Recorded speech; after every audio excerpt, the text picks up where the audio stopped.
പുതിയൊരു വീഡിയോയിലേക്ക് എല്ലാവർക്കും സ്വാഗതം. വെളുപ്പിനെ എഴുന്നേക്കണമെന്ന് വിചാരിച്ച് കിടന്നെയാണ്. അലാറം അടിച്ച് ഇച്ചിരി താമസിച്ചു പോയി കേട്ടോ. അല്ലെങ്കിലും എൻ്റെ ക്ലോക്ക് ഇങ്ങനെ തന്നെയാണ്, വെക്കുന്ന വേറൊരു സമയത്ത്, അടിക്കുന്ന വേറൊരു സമയത്ത്. എന്തായാലും രാവിലെ എഴുന്നേൽപ്പൊന്നും അങ്ങനെ നടന്നില്ല. ഏകദേശം 7 മണി ആകാറായി. ഞാൻ എഴുന്നേറ്റ എൻ്റെ കൂടെ എഴുന്നേൽക്കുന്ന ഒരാളാണ് ഈ നിൽക്കുന്നത്. എൻ്റെ കൂടെ എഴുന്നേറ്റിട്ടുണ്ട് ആള്. ഇങ്ങനെ തന്നെ ആയിരിക്കും എല്ലാ മക്കളും അല്ലേ. അമ്മമാർ എഴുന്നേറ്റാൽ കൂടെ ഇങ്ങനെ എഴുന്നേറ്റ് വരും. ഏകദേശം എല്ലാ അമ്മമാരുടെയും സ്ഥിതി ഇതൊക്കെ തന്നെ. രാവിലെ തന്നെ അങ്ങ് കുളിയൊക്കെ അങ്ങ് കഴിഞ്ഞു കേട്ടോ. കുളിച്ചു കഴിഞ്ഞാൽ പിന്നെ വിളക്ക് കത്തിക്കാതിരിക്കാൻ പറ്റത്തില്ല. അങ്ങനെ വിളക്കും കത്തിച്ചു. എൻ്റെ കൂടെ നിൽക്കുന്ന ദേവൂസ് കുളിച്ചിട്ടില്ല, കാരണം നല്ല തണുപ്പുണ്ടായിരുന്നുകൊണ്ട് രാവിലെ കുളിച്ചില്ല. അങ്ങനെ നമ്മൾ വിളക്കൊക്കെ കത്തിച്ചു. നമ്മുടെ പ്രാർത്ഥനയൊക്കെ കഴിഞ്ഞു കേട്ടോ.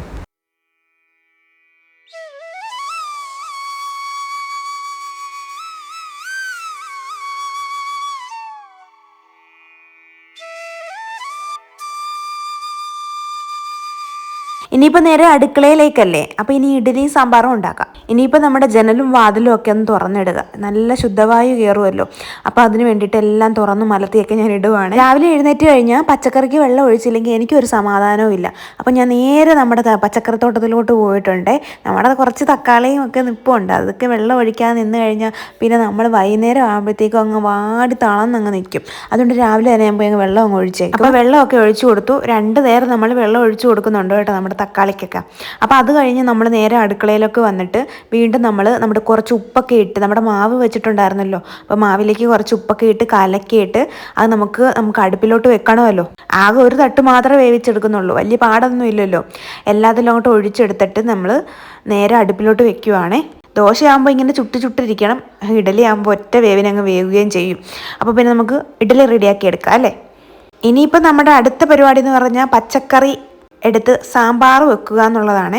കിഴങ്ങ് ഒരു 3 എണ്ണം എടുത്തു, തക്കാളി ഒരു 3 എണ്ണം എടുത്തു, പച്ചമുളക് ഉണ്ടായിരുന്നു 2 എണ്ണം എടുത്തു, പിന്നെ കുറച്ച് വെണ്ട ഉണ്ടായിരുന്നു, അത് 2-3 എണ്ണം എടുത്തിട്ട് നമ്മളത് ഒരു സാമ്പാർ റെഡിയാക്കി എടുക്കാമെന്ന് വിചാരിച്ചേ. കറിവേപ്പിലയും കൂടെ എടുത്തു. ഇതെല്ലാം ഇനി ചിരകി എടുക്കുക എന്നുള്ളതാണ്.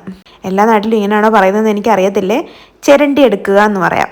അപ്പോൾ ഇതെല്ലാം ഒന്ന് ചിരണ്ടിയൊക്കെ എടുത്തിട്ട് നമുക്ക് കുക്കറിലോട്ടിട്ട് വേവിക്കണം. അതിനു മുമ്പേ നമ്മൾ പരിപ്പ് ഒന്ന് വേവിച്ചെടുക്കണം കേട്ടോ.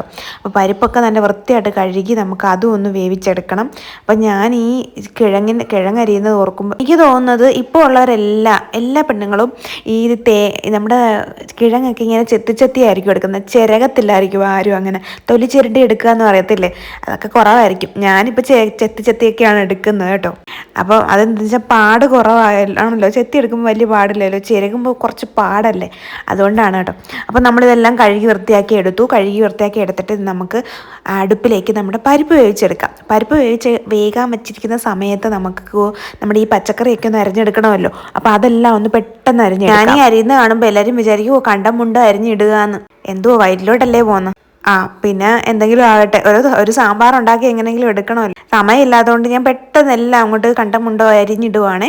അല്ലെങ്കിൽ ഈ സാമ്പാറിനകത്ത് മൊത്തം ഈ കഷ്ണങ്ങൾ ഇങ്ങനെ മുങ്ങിയൊക്കെ നിൽക്കുമല്ലേ. ഈ കിഴങ്ങൊക്കെ വലിയതായിട്ട് അരിഞ്ഞാണ് ഇടുന്നത്. പക്ഷെ എനിക്കിഷ്ടമാണ് കേട്ടോ ഇതൊക്കെ ഇങ്ങനെ വലിയ കഷ്ണങ്ങളായിട്ട് അരിഞ്ഞിടുന്നത്.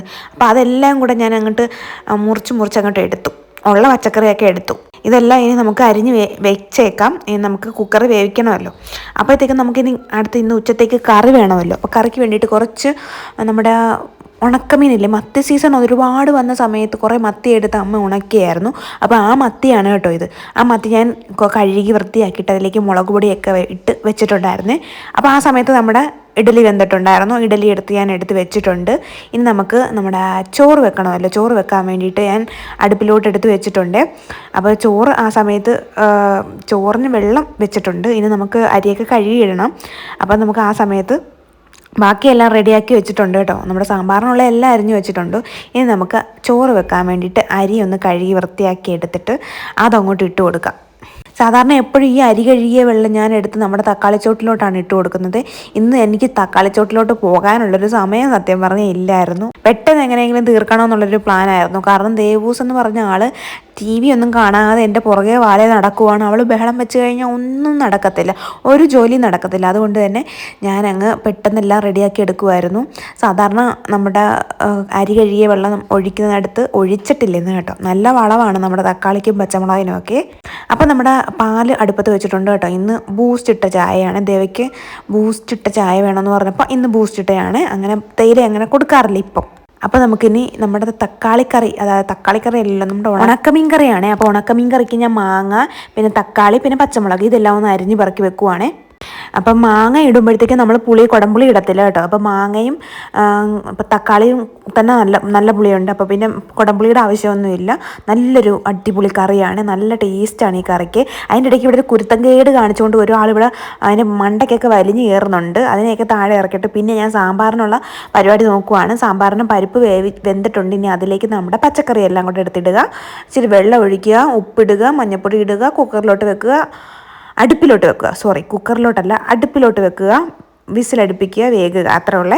അപ്പോൾ അത് കഴിയുമ്പോഴത്തേക്കും നമുക്ക് പൊടിയൊക്കെ ഇട്ട് നമ്മുടെ സാമ്പാർ റെഡിയാക്കി എടുക്കാം. നമ്മുടെ ഇഡലി റെഡി ആയിട്ടുണ്ട്. ഇഡലിയൊക്കെ നമുക്ക് ഒന്ന് എല്ലാം എടുത്ത് മാറ്റി വെക്കണം. ഈ ഇഡലി ഉണ്ടാക്കി കഴിഞ്ഞപ്പോഴത്തേക്ക് ഞാൻ വിചാരിച്ചു ദോശ മതിയായിരുന്നു എന്ന് ചിന്തിച്ചു കേട്ടോ. അങ്ങനെ ഏകദേശം എല്ലാവരും അങ്ങനെയൊക്കെ ആയിരിക്കും. ഇഡലി ഉണ്ടാക്കിയിട്ട് ദോശ മതി എന്ന് വിചാരിക്കും, ദോശ ഉണ്ടാക്കി കഴിയുമ്പോൾ ഇഡലി മതിയായിരുന്നു ചിന്തിക്കും. അങ്ങനെയൊക്കെ ആയിരിക്കും എല്ലാവരും, എനിക്കറിയത്തില്ല. ഞാൻ ഇങ്ങനെയൊക്കെയാണ് ചിന്തിക്കാറ്. അപ്പം ഇഡലി എല്ലാം എടുത്ത് ഞാൻ വെച്ചിട്ടുണ്ട്.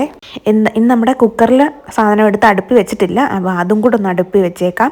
അപ്പം ഇനി നമ്മുടെ അടുത്ത പരിപാടി എന്ന് പറഞ്ഞാൽ നമ്മുടെ ഉണക്കമീൻ കറി വെക്കുക എന്നുള്ളതാണ്. അപ്പോൾ 2 അടുപ്പ് ഒഴിഞ്ഞിട്ടില്ല.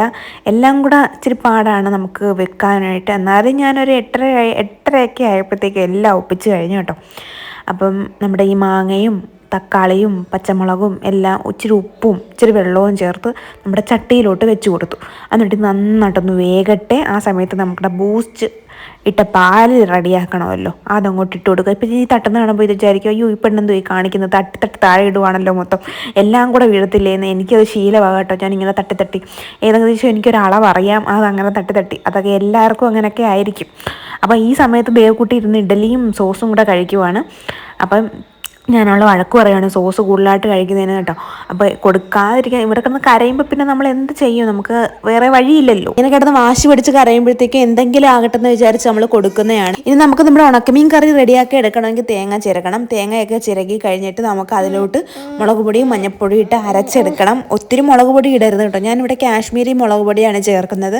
മറ്റേ എരിവുള്ള മുളക് പൊടി ചേർക്കാനേ പറ്റത്തില്ല, കാരണം എന്ന് വെച്ചാൽ നല്ല എരിവായിരിക്കും, കളറും കാണത്തില്ല. അപ്പം ഞാൻ ആ സമയത്ത് നമ്മുടെ തേങ്ങയൊക്കെ ചിരകി എടുത്തിട്ട് അതിലേക്ക് ലേശം മുളക് പൊടി എന്ന് വെച്ചാൽ ഒരു 1/2 ടേബിൾ സ്പൂൺ മുളക് പൊടിയും പിന്നെ ലേശം മഞ്ഞൾപ്പൊടിയും കൂടെ ചേർത്ത് വെള്ളം ഒഴിച്ചിട്ട് അരച്ചെടുക്കുവാണ്. നല്ല പേസ്റ്റ് രൂപത്തിൽ അരച്ചെടുക്കുക. മുളക് പൊടി കൂടിപ്പോയി കഴിഞ്ഞാൽ കൊള്ളത്തില്ല കേട്ടോ നമ്മുടെ കറിയെ. അപ്പോൾ നമ്മൾ ഈ മീനൊക്കെ കറി വെക്കുമ്പോഴത്തേക്കും കറക്റ്റ് പച്ചമീനൊക്കെ കറി വെക്കുമ്പോഴാണ് ഈ മുളക് പൊടി കൂടുതലായാലും കുഴപ്പമില്ല, നല്ല കറിയായിട്ട് വരുന്നത്. പക്ഷേ ഈ ഉണക്കമീനൊക്കെ കറി വെക്കുമ്പോഴത്തേക്കും അതിൻ്റെതായ ടേസ്റ്റ് വേണമെന്നുണ്ടെങ്കിൽ മുളക് കുറച്ചിട്ടാലേ പറ്റത്തുള്ളൂ. അപ്പം നമ്മൾ ഉണക്കമീനിലോട്ട് നമ്മൾ മുളകൊക്കെ തേച്ച് വെച്ചിട്ടുണ്ടായിരുന്നല്ലോ, അപ്പോൾ അതങ്ങോട്ട് ഞാൻ വറുത്തെടുക്കുന്നുണ്ട് ഇച്ചിരി എണ്ണയിലിട്ട്. അപ്പോൾ ഈ കറിക്കകത്തോട്ട് എണ്ണ ഒഴിക്കുന്നില്ല, ആ മീൻ വറുക്കാൻ വേണ്ടിയിട്ടുള്ള എണ്ണ മാത്രമേ നമ്മൾ എടുക്കുന്നുള്ളൂ കേട്ടോ. ഈ അരപ്പിന് നമുക്ക് ഇതിലോട്ട് അങ്ങ് ഒഴിച്ചു കൊടുത്തേക്കാം. അതും കൂടെ അങ്ങോട്ട് ഒഴിച്ചു കൊടുത്ത് ഇച്ചിരി ഉപ്പ് ഇട്ട് കഴിഞ്ഞാൽ നമ്മുടെ കറി അങ്ങ് റെഡിയാകും. ഇച്ചിരി കറിവേപ്പില വേണമെങ്കിൽ ഇട്ട് കൊടുക്കാം. അപ്പോൾ പിന്നെ കറി അങ്ങ് റെഡിയാകും. പിന്നെ നമ്മുടെ സാമ്പാറിലേക്ക് സാമ്പാർ പൊടിയും ലേശം മുളക് പൊടിയും ഒക്കെ ചേർത്ത് കഴിഞ്ഞാൽ അതും അങ്ങ് റെഡിയാകും. പിന്നെ ലേശം പിഴുപുളി ഒഴിക്കേണ്ടവർക്ക് ഒഴിക്കാൻ ഇഷ്ടമില്ലാത്തവർ ഒഴിക്കേണ്ട, അങ്ങനെ പല രീതിയിലും ചെയ്യുന്നവരുണ്ടായിരിക്കുമല്ലോ അല്ലേ. അപ്പം ഞാൻ ഇച്ചിരി കായ്പ്പൊടിയും കൂടെ ചേർത്തിട്ട് നമ്മുടെ സാമ്പാറും കൂടെ എടുക്കുന്നുണ്ട് കേട്ടോ. നമ്മൾ ചട്ടിയിൽ കടുക് പൊട്ടിച്ച് അതിലേക്ക് നമ്മുടെ സാമ്പാർ അങ്ങോട്ട് ഒഴിച്ചു കൊടുക്കുകയാണ് ചെയ്യുന്നത്. ആ സമയത്ത് നമ്മുടെ ചോറ് പകുതി വേവ് കഴിഞ്ഞിട്ടുണ്ട് കേട്ടോ. അപ്പോൾ ഇനി നമുക്ക് എണ്ണ ഒഴിച്ച് കടുക് പൊട്ടിച്ചിട്ട് അതിലേക്ക് നമ്മുടെ എടുത്തു വെച്ചിരിക്കുന്ന സാമ്പാറും കൂടി ഇട്ട് കൊടുക്കാം. ഞാനിങ്ങനെ കറി വെക്കുമ്പോഴത്തേക്കും എൻ്റെ അടുത്ത് കയറി വലിഞ്ഞ് കയറത്തില്ലേ, അതുപോലാണ് ഒരാൾ വലിഞ്ഞ് കയറുന്നത്. വലിഞ്ഞ് എത്ര വേണേലും കയറിക്കോളും. പിന്നെ നമ്മൾ ശീലിച്ചത് കൊണ്ട് പിന്നെ കുഴപ്പമില്ല. സാമ്പാറും കൂടെ റെഡിയാക്കി കഴിഞ്ഞാൽ നമ്മുടെ ബ്രേക്ക്ഫാസ്റ്റ് റെഡിയാകും. പിന്നെ നമുക്ക് ബ്രേക്ക്ഫാസ്റ്റ് കഴിക്കാമല്ലോ. അപ്പോൾ നമ്മുടെ കറിയൊക്കെ നന്നായിട്ട് കുറുകി ഇടയ്ക്കിടയ്ക്ക് ഞാൻ പൊക്കിയും മാറ്റിയൊക്കെ വെക്കുന്നുണ്ട് കേട്ടോ കറിയൊക്കെ. അപ്പോൾ ഈ കറിക്കകത്ത് നമ്മൾ എണ്ണ ഒഴിച്ചിട്ടില്ലേ, പ്രത്യേകം ശ്രദ്ധിക്കണം, എണ്ണ ഒഴിക്കാത്ത നല്ല അടിപൊളി കറിയാണ്. പിന്നെ നമ്മുടെ മീൻ ഫ്രൈ ചെയ്തപ്പോൾ ഇച്ചിരി എണ്ണ ഒഴിച്ചിട്ടുണ്ടായിരുന്നു, അത് അധികം എണ്ണയൊന്നും ഇല്ല കേട്ടോ. അപ്പം നല്ല ഉണക്കമീൻ കറിയാണ്. ഇതെല്ലാവരും ട്രൈ ചെയ്ത് നോക്കാൻ മറക്കരുത് കേട്ടോ. എല്ലാവർക്കും ഏകദേശമൊക്കെ അറിയാമായിരിക്കും, എന്നാലും നല്ല ടേസ്റ്റി ആയിട്ടുള്ളൊരു കറി. അറിയാൻ വയ്യാത്തവർക്കാണ് നല്ല ടേസ്റ്റി ആയിട്ടുള്ളൊരു കറിയാണ്. ട്രൈ ചെയ്ത് നോക്കണം കേട്ടോ, അറിയാൻ വയ്യാത്തവരെ. അപ്പോൾ ഇനി നമുക്ക് നമ്മുടെ സാമ്പാറും റെഡിയായി, മീൻകറിയും റെഡിയായി, ഉണക്കമീൻ കറിയും റെഡിയായി, പിന്നെ നമ്മുടെ ചോറും റെഡിയായി, ഇഡലിയും റെഡിയായി. ഇനി നമുക്ക് നമ്മുടെ ബ്രേക്ക്ഫാസ്റ്റ് കഴിക്കാം അല്ലേ. അപ്പോൾ ബ്രേക്ക്ഫാസ്റ്റ് കഴിക്കുന്നതിന് മുമ്പ് നമുക്ക് ഇവിടെയൊക്കെ ഒന്ന് വൃത്തിയാക്കി എടുക്കണം. അപ്പോൾ വൃത്തിയാക്കി എടുക്കുന്ന നേരത്തും എൻ്റെ ഇലയിൽ ഒരാളിരിപ്പുണ്ട്. അപ്പോൾ നമുക്ക് പെട്ടെന്ന് എല്ലാം കൂടെ ഒന്ന് ക്ലീൻ ചെയ്തിട്ട് വരാവേ.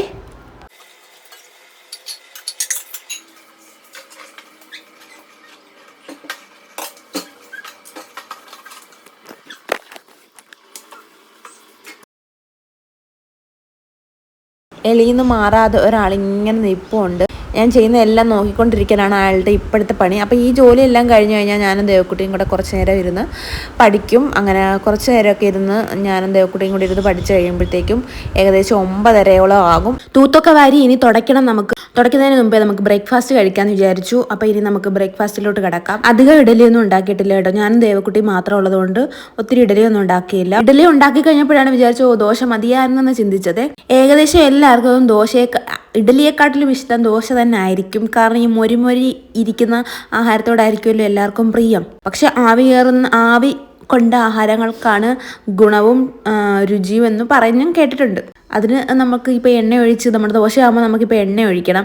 എണ്ണ ഒഴിച്ച് ഞാൻ മുരിഞ്ഞ അത് കഴിക്കുമ്പോഴത്തേക്കും നമുക്ക് ടേസ്റ്റൊക്കെ തോന്നും. പക്ഷെ നമ്മുടെ ശരീരത്തിന് വലിയ നല്ലതൊന്നും അല്ലല്ലോ എണ്ണ. ആവിയിൽ പുഴുങ്ങിയെടുക്കുന്ന അട, ഇഡലി, കൊഴുക്കട്ട അങ്ങനെയുള്ള സംഭവങ്ങളൊക്കെ കഴിക്കാനാണ് നമ്മുടെ ശരീരത്തിന് ഗുണം കേട്ടോ. പക്ഷെ നമ്മളാരും അങ്ങനെ കഴിക്കാറില്ലല്ലോ. ഇവിടെ ചില ദിവസങ്ങളിലൊക്കെ കൂടുതലും ഉണ്ടാക്കുന്നത് ഇഡലിയും സാമ്പാറും തന്നെയാണ് കേട്ടോ. അപ്പം ഞങ്ങളുടെ ബ്രേക്ക്ഫാസ്റ്റ് രാവിലത്തത് കഴിഞ്ഞു. ഞങ്ങൾ മുറ്റത്ത് മാറിയിരുന്നാണ് കഴിക്കുന്നത് കേട്ടോ. എനിക്കും ദേവയ്ക്കും ഇങ്ങനെ മുറ്റത്തിരുന്ന് കഴിക്കാനാണ് ഇഷ്ടം. അതുകൊണ്ട് ഞങ്ങൾ പെരയ്ക്കകത്തിരുന്നൊന്നും കഴിക്കത്തില്ല. ഞങ്ങൾ മുറ്റത്ത് തന്നെ ഇരുന്ന് കഴിക്കത്തുള്ളൂ കേട്ടോ. അങ്ങനെ ബ്രേക്ക്ഫാസ്റ്റ് ഒക്കെ കഴിഞ്ഞു. ഇനി നമുക്ക് നമ്മുടെ പാത്രം കഴുകൽ എന്ന് പറഞ്ഞാൽ വലിയൊരു ടാസ്കിലേക്ക് പോകാം. ഞാനെല്ലാം ഇങ്ങനെ കൂട്ടി ഇങ്ങനെ ഇടും. അവസാനം ഇതെല്ലാം കൂടെ കാണുമ്പോൾ എനിക്ക് ഭ്രാന്തിളകും. നമ്മൾ ഉപയോഗിക്കുന്ന പാത്രങ്ങൾ അപ്പം കഴുകി കഴിഞ്ഞാൽ ഈ ഒരു പ്രശ്നമില്ല കേട്ടോ. നമ്മൾ ഉപയോഗിക്കുന്ന പാത്രങ്ങൾ അപ്പം കഴുകാത്തത് കൊണ്ടാണ് ഇങ്ങനൊരവസ്ഥ എനിക്ക് വന്നത്. പിന്നെ മക്കളെയും വെച്ചുകൊണ്ട് ജോലിയൊക്കെ ചെയ്യുമ്പോഴത്തേക്കും നമുക്ക് ഇങ്ങനെയൊക്കെ ആയിരിക്കും. അപ്പോൾ ഈ പാത്രം കഴുകൽ എന്ന പ്രക്രിയ ഞാൻ നല്ല സ്പീഡ് കൂട്ടിയാണ് കേട്ടോ ഇട്ടിരിക്കുന്നത്. ഇത് കാണാൻ തന്നെ നല്ല രസമുണ്ടല്ലേ. ഈ വോയിസ് ഓവർ കൊടുക്കുമ്പോൾ ഇത്രയും സ്പീഡിൽ പാത്രം കഴുകാൻ പറ്റിയിരുന്നെങ്കിലെന്ന് ഞാൻ ആലോചിച്ചുകൊണ്ടിരിക്കുവാണ്. അപ്പോൾ നമ്മുടെ പാത്രമൊക്കെ കഴുകി എല്ലാം ഒന്ന് തോർന്നിട്ട് നമുക്കിനി എടുത്ത് വെക്കാം. അപ്പോൾ ബാക്കിയെല്ലാം നമ്മൾ ക്ലീൻ ചെയ്ത് വൃത്തിയാക്കി വെച്ചിട്ടുണ്ട്. ഇനി നമുക്ക് നമ്മുടെ തറയൊക്കെ ഒന്ന് തുടച്ചെടുക്കണം. തറയൊക്കെ തുടച്ച് വൃത്തിയാക്കി തൂത്തുവാരിയൊക്കെ നമ്മുടെ പെരയൊക്കെ ഒന്ന് തൂത്തുവാരി കഴിഞ്ഞ് കഴിഞ്ഞാൽ നമ്മുടെ ജോലിയെല്ലാം ഇന്നത്തേത് തീർന്നു.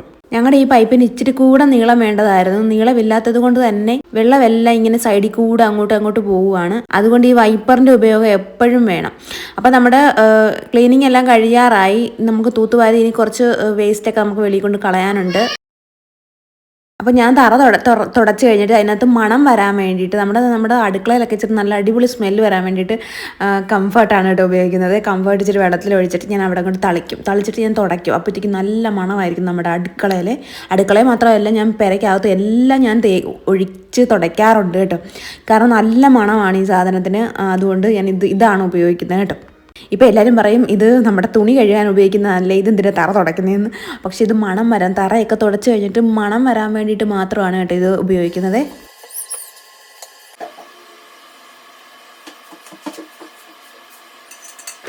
അപ്പോൾ നമ്മുടെ ജോലിയെല്ലാം തീർന്നപ്പോൾ നമ്മുടെ ചോറും വെന്തു. ഇനി ഉപ്പിട്ട് അങ്ങോട്ട് അടച്ചാൽ മാത്രം മതി. അപ്പോൾ ഇനി നമുക്ക് നേരെ റെഡി ആയിട്ട് പോകാനുള്ളിടത്തൊക്കെ പോകാം. എനിക്ക് കുറേ സ്ഥലത്ത് പോകാനുണ്ട്. ദേവക്കുട്ടീനെ പഠിക്കാനായിട്ടും വിടണം. അപ്പോൾ നമ്മൾ വീടൊക്കെ പൂട്ടി നമ്മൾ നേരെ ഇറങ്ങുവാണ് കേട്ടോ.